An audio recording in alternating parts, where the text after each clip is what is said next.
শিক্ষার্থীদের ওপর হামলাকারীদের গ্রেপ্তার, বহিষ্কার ও ছাত্র রাজনীতি নিষিদ্ধ সহ ৫ দাবিতে প্রায় ২০ ঘন্টার বেশি সময় ধরে অবরুদ্ধ করা হয়েছে ভিসিকে। ক্যাম্পাসের পরিস্থিতি জানাতে বিস্তারিত জানাতে আমাদের সাথে সেখান থেকে যুক্ত হচ্ছেন সহকর্মী রামিম চৌধুরী।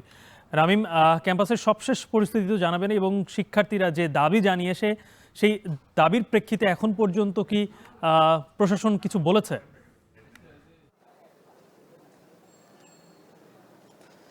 গালিব, এই যে খুলনার যে এই ঘটনাটি রয়েছে, খুলনা প্রকৌশল ও প্রযুক্তি বিশ্ববিদ্যালয়ের শিক্ষার্থীদের সাথে ছাত্রদলের যে সংঘর্ষের ঘটনা, তাকে কেন্দ্র করে যে উত্তাপ, সেটি কিন্তু এখনও পর্যন্ত রয়েছে। আমরা দেখেছি গতকাল দুপুরের যে সংঘর্ষের ঘটনা, সেই সংঘর্ষের ঘটনা কিন্তু এখনও পর্যন্ত বলতে গেলে যে ক্যাম্পাসটি রয়েছে, ক্যাম্পাসে কিন্তু উত্তাপ এখনও পর্যন্ত রয়েছে। আমরা সকাল থেকে কিন্তু ক্যাম্পাসে রয়েছি।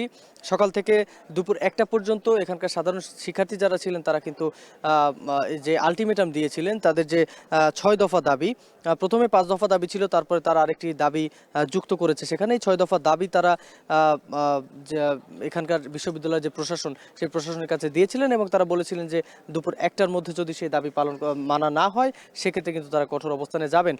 ১টা পার হয়ে গিয়েছে, তারপরে সাধারণ শিক্ষার্থীরা এসে কিন্তু একাডেমিক ভবন যেগুলো রয়েছে, সেই একাডেমিক ভবনগুলো কিন্তু তারা সিলগালা বলতে গেলে তারা কিন্তু তালা মেরে দিয়েছে। আপনি কেবলমাত্রই দেখলেন যে এই ১ নম্বর একাডেমিক ভবন আমরা সামনে দাঁড়িয়ে আছি এবং সেখানে কিন্তু শিক্ষার্থীরা তালা মেরে দিয়েছে কিন্তু।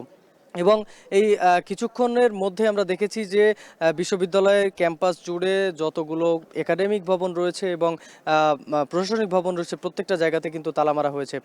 শিক্ষার্থীদের একটাই কথা যে তাদের যে ৬ দফা দাবি, সেই ৬ দফা দাবি কিন্তু পূরণ করতে হবে এবং বিশেষ করে এই যে ছাত্র রাজনীতি, কুয়েট ক্যাম্পাসে কোনো প্রকার ছাত্র রাজনীতি রাখা যাবে না, এটি তাদের প্রধান দাবি। এর পাশাপাশি এই যে গতকালকে যে হামলা হয়েছে কুয়েট ক্যাম্পাসে, সেই হামলার ঘটনায় যারা জড়িত রয়েছে তাদেরকে কিন্তু আইনের আওতায় এনে শাস্তি প্রদান করতে হবে।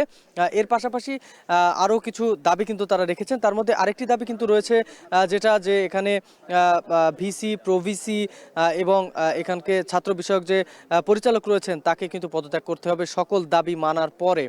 তো এই বিষয়গুলো কিন্তু ছাত্ররা বেশ জোর দিয়ে বলছেন এবং আমরা ১টা পর্যন্ত দেখেছি। ১টা পর্যন্ত কিন্তু বিশ্ববিদ্যালয় প্রশাসনের পক্ষ থেকে কিন্তু কোনো রকম দাবি মানার কোনো বিষয় বলা হয়নি। তবে সিন্ডিকেট সভা এখনো পর্যন্ত চলছে। তবে সবার সিদ্ধান্ত অনুযায়ী পরবর্তীতে বিশ্ববিদ্যালয় কর্তৃপক্ষ জানাবেন বলে জানিয়েছেন। তো এই ছিল আমার কাছে গালিব কুয়েট থেকে সবশেষ খবর। গতকালের ঘটনার পর এখনও কুয়েটের স্বাভাবিক অবস্থা ফিরেনি, সেই খবরই জানাচ্ছিলেন সহকর্মী রামিম চৌধুরী।